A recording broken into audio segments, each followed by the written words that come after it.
I'm very excited today because I'm going to redo the video for my Aunt Grace's Black Fruit Cake. This is Belizean Black Fruit Cake at its best, okay? But this time around, I'm going to be doing it with a twist. I'm going to call it Aunt Grace's Black Fruit Cake with a twist. You're watching The Bear Pantry Show.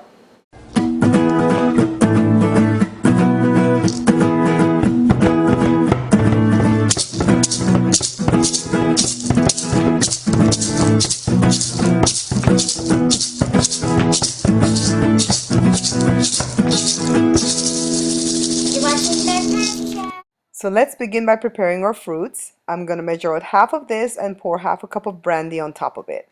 Alright guys, so you know that I have my Aunt Grace's Black Fruit Cake at the site already. I made it years ago when I first started the show, so I had my really horrible camera and the kitchen was a different color and everything was just really not going well in the background, but the cake sure came out beautiful. So I want to redo it. I'm not going to take that video down. I want to do a redo or a remake of that though. And I'm going to put liquor in it this time, okay? I'm going to make it all naughty. So take a look at what we're going to need.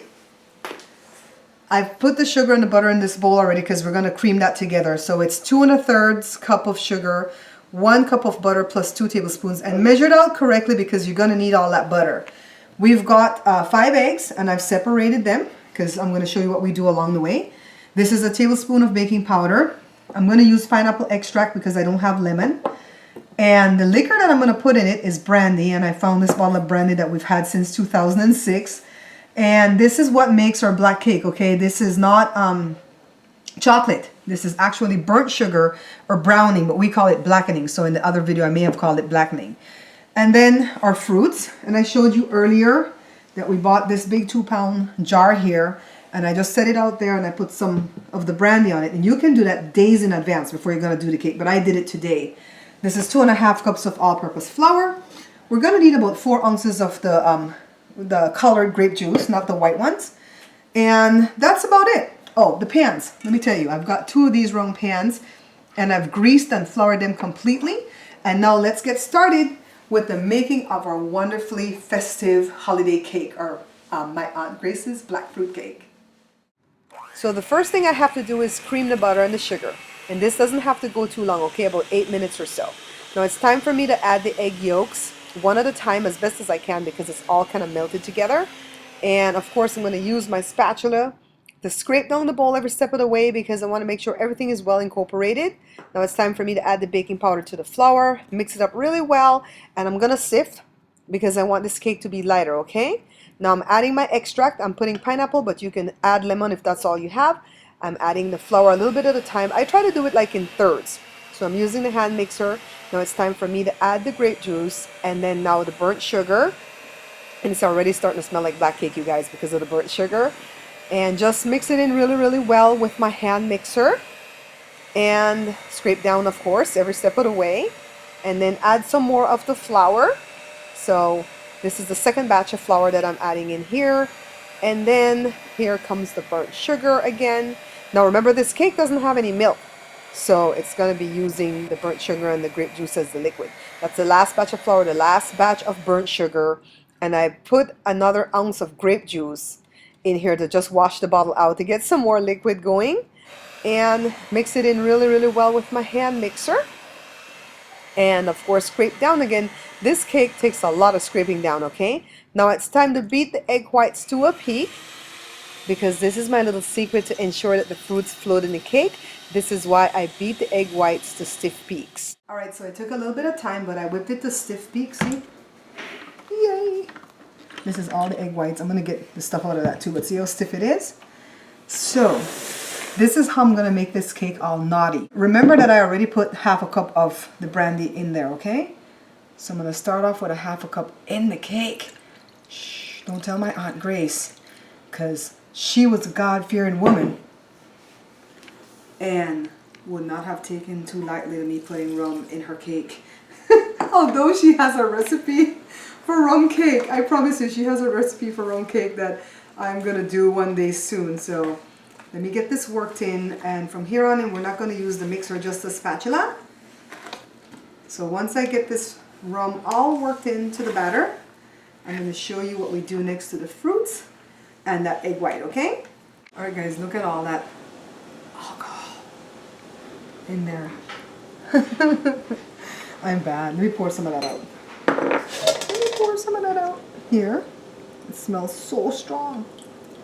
So this is what we do. Dump all the fruits in this big old strainer. It looks like I'm going to go fishing, right? Put flour and kind of shake it around so that every piece of fruit can get floured, okay? That helps make the fruits float. I'm picking out the big cherries because I want those to go on top of the cake.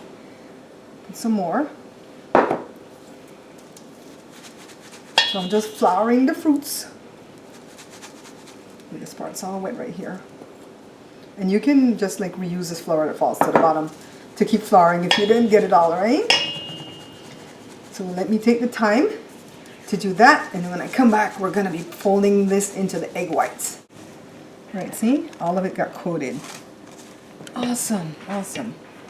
Now what we do, shake it, shake it. I'm having fun.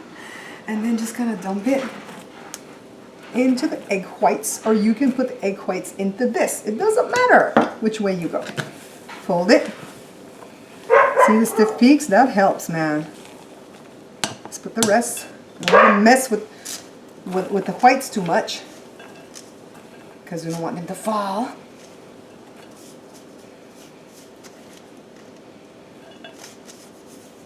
Get them all.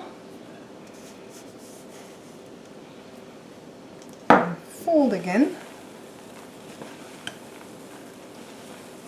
See, the egg whites make them float so the fruits won't sink when they get into the batter, okay? And if you guys notice, this is a really stiff batter. Look, talk about stiff. So now what I'm going to do is a little bit at a time.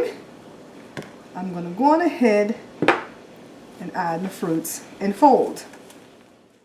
So we just want to do it a little bit at a time, and remember that we're folding and not stirring, okay? So to fold, we just chop down the middle and kind of turn it over. We just want the fruits to be scattered throughout the batter.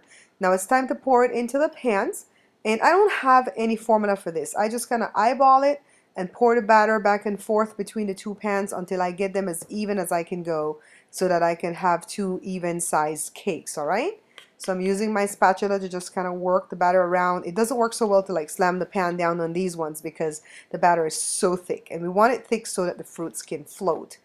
So see, we're almost there. Now I've preheated the oven at 325 degrees Fahrenheit. Black cakes are supposed to bake slow and low.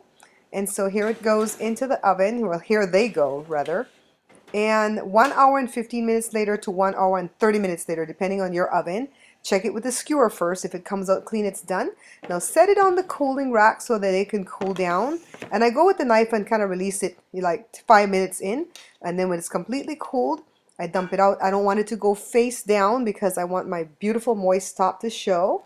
And then I'm going to cut this little piece out just so you guys can see the fruits. But I don't want to eat this cake today, okay? I want to start wetting it with some wine first. So see, the fruits are all scattered. Now this is, every other day I'm doing this, just wetting it with some Manischewitz wine because this is a sweeter wine. You want to go ahead and saturate it really well, but not every day, okay? Every other day. And this should last you the whole holiday season because you only want to eat a little piece of this at a time, all right? Alright guys, so my Aunt Grace's Black Fruit Cake can be found right here on page 161 in my cookbook, Beans and Rice and Jesus Christ. For those of you who don't know, even though Belize doesn't appear anywhere in the title of this book has 101 Belizean recipes, all right? Not only does it have recipes, it has tricks and tips, and it also has 12 wonderful, heartwarming stories that I wrote about my family. Most of them have passed on, sadly, but I've written about them and my history that I have with that certain food and the memory that I had, okay? I promise you, if you pick up this book, you're going to enjoy. Even if you don't want to make the recipes, you can read the little stories, and it'll just going to tug at your heart. But having said all of that, I want to thank everyone who has really turned out in this Christmas of 2014 to buy my book. I've really had some record sales going on. You guys are wonderful. Not only are you picking up one book, but some of you are picking up 3 and 4 books. And I really and truly appreciate it, okay? I'm self-published, and every book that you buy is like a blessing. It's such a blessing to me. Anyways, back to the recipe at hand. I'm so glad I redid it. I wanted to redo it for a while. I've made the cake every year since I made that first video, and it always comes out perfect. But this time around, I really wanted to try it with the alcohol, and I love the smell of it. And let me tell you, when you put the stuff on the top, don't put the brandy or the whiskey or the hard liquor again, okay? Because it's already inside the cake and in the fruits. So go on ahead and put like a sweet wine on top. I like the Manischewitz wine on top of mine, okay? And I just kind of soak it every other day. I just kind of pour some on the top, let it soak through. It'll get down to the bottom eventually. And you do that every day for so long as you have the cake, right to the very last bite, okay? Anyways, you're gonna love this cake. If you try it, please let me know. If you like this video, hit like below for me. Please share it with your friends and family. And thanks again for all your love and support. Until I see you guys again, take care. Don't forget to subscribe and also check out my other 2 channels, the product review channel, Bear Pantry Talk, and come have some fun with my family and me over at the vlog channel, Babs Bear Talk.